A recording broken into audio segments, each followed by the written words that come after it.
Hello everyone.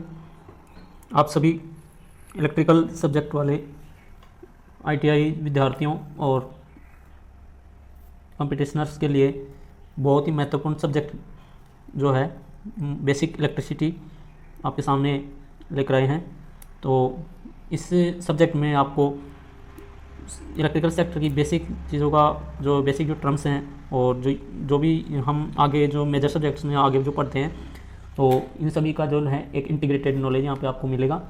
और आज की जो सब्जेक्ट है बेसिक इलेक्ट्रिसिटी जिसकी यूनिट पहली यूनिट है और इस यूनिट का नाम है विद्युत, जिसमें हम देखेंगे कि विद्युत जो शब्द है टर्मिनोलॉजी इसके बारे में क्या क्या हम यहाँ पे जो हमें रीड करना है। जो विद्युत जो शब्दावली है यानी विद्युत चैप्टर का नाम है यूनिट है, इसको हम सब्जेक्ट को मूलभूत विद्युत भी कहते हैं, फंडामेंटल्स ऑफ इलेक्ट्रिसिटी भी कहते हैं और इसको इलेक्ट्रिसिटी भी कह सकते हैं कॉमन। तो विद्युत जो शब्द है ये जो है ये आया कहाँ से, कैसे आया और इसमें ये कितने प्रकार की होती है, किस किस में ये चेंज हो सकती है, इस तरह से ये हम देखेंगे। और विद्युत का जो मूल जो इसका थ्योरी है आगे यानी कि इलेक्ट्रॉन थ्योरी वो हम देखेंगे इसमें। तो यहाँ विद्युत जो है इस एक प्रकार की ऊर्जा है और ऊर्जा है तो ऊर्जा में ऊर्जा का जो एक बेसिक कॉन्सेप्ट है ये होता है कि ऊर्जा को आप नष्ट नहीं किया जा सकता है, केवल और केवल इसको परिवर्तित किया जा सकता है। यानी कि परिवर्तन जो होता है वो ऊर्जा का एक मूलभूत यानी कि नेचर है और ये नष्ट नहीं होती है। कई जगह हमें कॉन्सेप्ट क्लियर करने होंगे कि ऊर्जा उत्पन्न भी होती है, उत्पन्न होती ज़रूर है, लेकिन वो भी जब किसी दूसरे रूप से बदल के और फिर उस रूप में यानी कि जैसे विद्युत जो बनती है उसी का कॉन्सेप्ट अगर लें हम तो कोयले से जो विद्युत बनती है यानी कि जो थर्मल पावर स्टेशन हैं वहाँ से कोयले का दहन से जो में विद्युत जो बनती है जनरेटर के थ्रू जो विद्युत प्राप्त होती है तो वो भी एक प्रकार की ऊर्जा का ही रूप परिवर्तन है, ना कि उत्पन्न। तो इस तरह से हम देख सकते हैं कि कोयले की जो ऊर्जा है यानी कि जो स्टीम एनर्जी है कोयले के द्वारा जो भाप बनाकर उस तरह से हम कन्वर्ट करके उस प्रोसीजर के थ्रू हम थर्मल पावर प्लांट्स में जनरेशन ऑफ इलेक्ट्रिसिटी इस तरह से किया जाता है। तो आप समझ सकते हो कि ऊर्जा जो है एक मूलभूत जो कॉन्सेप्ट है और इसी को जिस प्रकार से हम अनुप्रयोग होते हैं तो उसके आधार पर हम काम में ले सकते हैं, यानी अलग अलग एप्लीकेशन के हिसाब से इसको यूज़ किया जाता है। अब एप्लीकेशन जो है वो आपको हम बताएं कि विद्युत का जो है अलग अलग तरीके से परिवर्तन किया जाता है कि विद्युत से हम जैसे चुंबकीय प्राप्त करना चाहें तो ये यानी कि विद्युत से हम चुंबक की तरह भी एक व्यवहार करवा सकते हैं। यानी कि जो डायनामो मोटर जनरेटर जो होते हैं इनमें विद्युत इस प्रभाव को हम कहते हैं विद्युत चुंबकीय प्रेरण, यानी कि विद्युत चुंबकीय प्रेरण। ये तो इसका प्रभाव का नाम है और जो फॉर्म जो एनर्जी का जो रूप है वो है चुंबकीय। तो दूसरा जो रूप है वो है रासायनिक जो प्रभाव है यानी कि विद्युत से रासायनिक ऊर्जा विद्युत ऊर्जा से जो है रासायनिक ऊर्जा का बनना। तो इस प्रोसेस को बोलते हैं इलेक्ट्रोकेमिकल इफेक्ट, यानी कि इसको हम बोलते हैं विद्युत रासायनिक प्रभाव। जैसे इसको हम जैसा नाम है वैसे कैसा रखेंगे तो विद्युत रासायनिक प्रभाव इलेक्ट्रोकेमिकल इफेक्ट। तो इलेक्ट्रोकेमिस्ट्री ये जो अनुप्रयोग है ये काम में लिया जाता है बैटरी चार्जिंग के लिए और जो भी अनुप्रयोग होते हैं डीसी में कुछ जगह पे तो वहाँ भी इसको काम में लिया जा सकता है। जैसे इलेक्ट्रोप्लेटिंग है और आपके एसी में सामान्य स्तर पर जो है बैटरी चार्जिंग के लिए ये प्रभाव यूज किया जाता है। अब एक तीसरा प्रभाव हो रहा है वो है जैसे ऊष्मा बनना, यानी कि विद्युत ऊर्जा से ऊष्मा ऊर्जा उत्पन्न होना। तो ऊष्मा ऊर्जा उत्पन्न होती है तो वो उसके लिए हमें इस प्रभाव को हम कहते हैं कि इलेक्ट्रोथर्मल इफेक्ट, यानी कि इलेक्ट्रोथर्मल इफेक्ट का मतलब हुआ विद्युत ऊष्मीय प्रभाव। तो विद्युत ऊष्मीय प्रभाव में यह होता है कि विद्युत के द्वारा ऊष्मा उत्पन्न होना और इसके अनुप्रयोग हैं जैसे आपके जो भी ऊष्मक उपकरण होते हैं, जो भी ऊष्मक उपकरण जो ऊष्मा प्रदान करने वाले जैसे हीटर है और जो भी इलेक्ट्रोड वगैरह हम जो यूज़ करते हैं उनसे जो हीट जो उत्पन्न होती है तो वही आपकी हो गई ऊष्मा। अब एक अंतिम जो प्रभाव है वो भी देखने को मिलता है प्रकाश विद्युत, यानी कि प्रकाश विद्युत। ये अपने आप में पूरा कॉन्सेप्ट है। ये क्या है कि विद्युत से प्रकाश ऊर्जा प्राप्त नहीं होती है, उल्टा है ये कि प्रकाश ऊर्जा से विद्युत ऊर्जा हमें जो प्राप्त होती है ये एप्लीकेशन है। तो इसका उपयोग किया जाता है कि जो प्रकाश सूर्य की किरणें होती हैं उनसे जो प्रकाश से जो सूर्य की किरणों से जो ऊर्जा प्राप्त होती है उसके द्वारा सोलर प्लेट को चार्ज करके और वहाँ से हम विद्युत प्राप्त करते हैं। तो इसका अनुप्रयोग है सोलर पैनल्स। तो ये सोलर पैनल अब आप ध्यान से देख सकते हो, सभी के एक अनुप्रयोग आप याद रख सकते हैं। तो इस प्रकार से विद्युत के 4 अनुप्रयोग होते हैं। और भी होते हैं जैसे, तो इन्हीं को बेसिक मान के हम आगे बढ़ते हैं। और अब हम देखते हैं कि विद्युत कितने प्रकार की होती है। अब जो विद्युत उत्पन्न होती है उसकी नेचर, यानी कि हम देखते हैं विद्युत कितने प्रकार की हुई। तो विद्युत के प्रकार, तो थोड़ा हैंड राइटिंग का तो समझ सकते हो आप। और स्थिर विद्युत होती है एक, तो ये क्या होती है, और एक अस्थिर विद्युत होती है, इसको हम समझेंगे। तो स्थिर विद्युत का मतलब ये होता है कि जो विद्युत उत्पन्न हुई और उसकी जो भी राशियाँ हैं, जैसे राशि होती है विद्युत की, आपको थोड़ा सा कॉन्सेप्ट यहाँ समझना होगा। वोल्टेज, एम्पियर यानी कि वो वी आई, और जो इसके साथ में जो भी वाटेज वगैरह होती है वो इसमें दोनों में कैलकुलेशन होती है। तो मूल रूप से दो ही होती हैं ये, कि वोल्ट था और एम्पियर। इसको हम वोल्टेज बोलते हैं, इसको हम करंट बोलते हैं। अब देखते हैं कि ये दोनों अगर राशियाँ स्थिर हैं इसी मान में, यानी कि इन केस ऑफ डीसी ऐसा होता है, तो ये स्थिर विद्युत होती है। इसको हम बोलते हैं स्टैटिक, यानी कि स्टैटिक जो स्थिर रहती है। और इस सब्जेक्ट को हम बोलते हैं, जैसे मतलब जैसे इसमें जो स्टडी की जाती है उस सब्जेक्ट को बोलते हैं इलेक्ट्रोस्टैटिक, यानी कि इलेक्ट्रोस्टैटिक्स इसको बोलते हैं। और दूसरी होती है हमारी जो अस्थिर विद्युत होती है वो होती है एसी।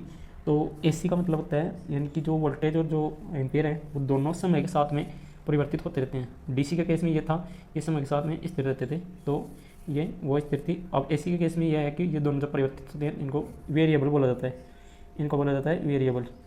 तो वेरिएबल का जो है ये सब्जेक्ट जो होता है, ये आप इस एक तरह से देख सकते हो, इसको एसी बोलते हैं, अल्टरनेटिंग करंट। यानी कि सब्जेक्ट का पूरा जो है सारा का सारा कॉन्सेप्ट जो वर्तमान में जो हम देख पा रहे हैं वो सारा एसी पे डिपेंड है, कुछ एप्लीकेशंस को छोड़कर। अब हम देखते हैं, दोनों ही इंपॉर्टेंट है यहाँ। और अब हम आगे बढ़ते हैं। विद्युत की जो मूल जो कॉन्सेप्ट है वो इलेक्ट्रॉन थ्योरी है। तो इलेक्ट्रॉन सिद्धांत जो है इस तरह से हम इसको देखते हैं। इलेक्ट्रॉन सिद्धांत को देखने के लिए हम जानते हैं कि कोई भी जो पदार्थ होता है उसके जो मूलभूत रूप से, यानी कि जो मूलभूत जो पदार्थ के जो टुकड़े होते हैं उनमें से जो कण होते हैं, यानी कि पदार्थ के जो कण होते हैं वो कहलाते हैं अणु। और जो अणु के भी छोटे जो कण होते हैं वो कहलाते हैं परमाणु। तो आप यहाँ से इजीली में समझ पा रहे होंगे कि परमाणु छोटा होता है, अणु बड़ा होता है। और परमाणु पदार्थ का मूलभूत कण है, यहाँ पे ये भी हम देख सकते हैं। तो सबसे छोटा और मौलिक कण यहाँ पे परमाणु के भी जैसे छोटे छोटे 3 मौलिक कण होते हैं, तो यहाँ पे इन तीनों कणों को हम देख सकते हैं कि ये हैं, इनके नाम में थोड़ा लिख देता हूँ, इलेक्ट्रॉन, प्रोटॉन और न्यूट्रॉन। तो कैसा परमाणु की जो संरचना है वो कैसी होती है, तो इसको हम देखने के लिए देखते हैं परमाणु की संरचना। देखिए परमाणु की संरचना जो है कुछ इस तरह की होती है, गोल सा परमाणु होता है, ये आपकी रिंग बनी हुई होती है इस तरह से कुछ, और इनके अंदर जो है एक केंद्र सा होता है। तो एक केंद्र जो है यहाँ पे, और दूसरा होता है कक्षा। देखिए केंद्र जो परमाणु का जो केंद्र होता है, यानी कि इसको केंद्र भी बोलते हैं, केंद्र भी बोलते हैं, तो इसको हम बोलते हैं न्यूक्लियस। तो परमाणु के केंद्र को न्यूक्लियस बोलते हैं और कक्षा को बोलते हैं हम सेल। अब जो ये तीनों जो मौलिक कण होते हैं इनकी क्या स्थिति होती है इसको हम देखने के लिए थोड़ा इसको इलेक्ट्रॉन थ्योरी के साथ में ही हम देख लेते हैं यहाँ। तो यहाँ से हम देखेंगे कि जो कक्षा होते हैं उसमें उपस्थित होते हैं इलेक्ट्रॉन, और जो केंद्र जो होते हैं उसमें उपस्थित होते हैं 2 कण, एक तो प्रोटॉन और दूसरा न्यूट्रॉन। ये जो प्लस और माइनस के निशान है इनका मतलब ये होता है कि परमाणु की जो प्रकृति क्या होती है, तो पहले उसको समझेंगे। परमाणु की प्रकृति ये होती है कि कोई भी पदार्थ के जो परमाणु होते हैं वो लगभग मान के चलो स्थिर अवस्था में होते हैं, और स्थिर अवस्था में जब होते हैं तो इनकी स्थिति होती है, यानी कि इनके ऊपर जो कार्य करने की जो प्रवृत्ति होती है वो इनकी होती है उदासीन, यानी कि इनको बोलते हैं हम आवेश। आवेश जो होते हैं इनकी जो है ये एक नेचर होती है। तो आवेश जो होता है इनका उदासीन के टाइम पे इनका होता है 0, कुल आवेश इनका 0 होता है। और इन्हीं के जो मौलिक जो कण होते हैं ये तीनों, यानी कि प्रोटॉन, न्यूट्रॉन और इलेक्ट्रॉन, इनमें से जो आवेश है वो प्रोटॉन और इलेक्ट्रॉन पर ही पाया जाता है, न्यूट्रॉन पर भी आवेश का मान होता है 0। तो इस तरह से हम समझ सकते हैं। अब देखते हैं कि प्रोटॉन पर प्लस और इलेक्ट्रॉन पर माइनस का मतलब क्या है। तो प्रोटॉन का जो आवेश होता है वो प्लस पॉजिटिव होता है, यानी कि आवेश का जो मान होता है वो आपका 1.6 गुना 10⁻⁻19 इस तरह से हम देख सकते हैं। और इस तरह से यहाँ पे इलेक्ट्रॉन का भी होता है 1.6, यानी कि 1.6 गुना 10⁻⁻19, दोनों का सेम होता है। बस यही है कि ये माइनस का होता है और वो प्लस का होता है। तो यहाँ पे ये प्लस का होता है और ये माइनस का होता है, ये डिफरेंस और कुछ नहीं है। अब इसके माइनस प्लस का होने का मतलब क्या है इसको थोड़ा हम आगे और देखते हैं थोड़ा सा। तो इस कॉन्सेप्ट को भी आप हाथों हाथ यहाँ समझ लेते हैं हम। तो हम देखते हैं कि जो परमाणु मूल रूप से उदासीन होता है, और जब परमाणु के पास में कोई दूसरा परमाणु आ जाता है तो उस स्थिति में जो है ये परमाणु क्या करते हैं, इलेक्ट्रॉन को आदान प्रदान करते हैं। अब जो परमाणु जो इलेक्ट्रॉन देता है, जैसे इस परमाणु ने, पहले वाले ने दूसरे परमाणु को इलेक्ट्रॉन दिया, तो इस स्थिति में जो पहले वाले परमाणु है उसके पास में यहाँ पे एक इलेक्ट्रॉनिक विन्यास भी हम देखेंगे आगे। तो उस स्थिति में क्या होता है कि इलेक्ट्रॉन जो देते हैं तो वहाँ से वो खाली हो जाता है, यानी कि पहले वाले की जगह, तो उसको हम बोलते हैं प्लस, यानी कि वहाँ इलेक्ट्रॉन की कमी हो गई, यानी कि खाली स्थान को बोला जाता है डक्ट। अब दूसरा जो परमाणु है यहाँ पे इलेक्ट्रॉन यहाँ उपस्थित हो गया और वहाँ रह गया खाली, तो यहाँ जो इलेक्ट्रॉन आया तो उसके कारण यहाँ इलेक्ट्रॉन की मात्रा बढ़ गई, तो यहाँ आवेश का मान भी बढ़ गया, यानी कि आवेश नेगेटिव हो गया ज़्यादा, तो ज़्यादा मात्रा में ये इलेक्ट्रॉन आगे इस पे, तो यहाँ पे इसको बोलते हैं, यानी कि इलेक्ट्रॉन जो है फुल हो गए। और यहाँ पे इसको जो है पहले वाले परमाणु को बोलते हैं हम धन आयन और दूसरे वाले परमाणु को बोलते हैं हम ऋण आयन। तो इसका मतलब ये हुआ कि परमाणु जब दूसरे परमाणु को इलेक्ट्रॉन का आदान प्रदान करता है तो उस अवस्था में परमाणु उदासीन नहीं रह पाता है और आयन बन जाता है। आयन दो प्रकार के होते हैं, जो परमाणु आयन दो प्रकार के होते हैं, जो परमाणु इलेक्ट्रॉन का प्रदान करता है, इलेक्ट्रॉन जो देता है वो धन आयन बन जाता है। दूसरा यह है, उसके उल्टा समझ सकते हो आप कि जो परमाणु इलेक्ट्रॉन लेता है तो वह ऋण आयन बन जाता है। इस प्रकार से हम इसकी परमाणु का इलेक्ट्रॉन सिद्धांत, इसकी संरचना और इनकी जो आवेश की जो प्रकृति होती है वो, और इनके जो आयन का जो कॉन्सेप्ट है वो हमारे यहाँ क्लियर हो गया है।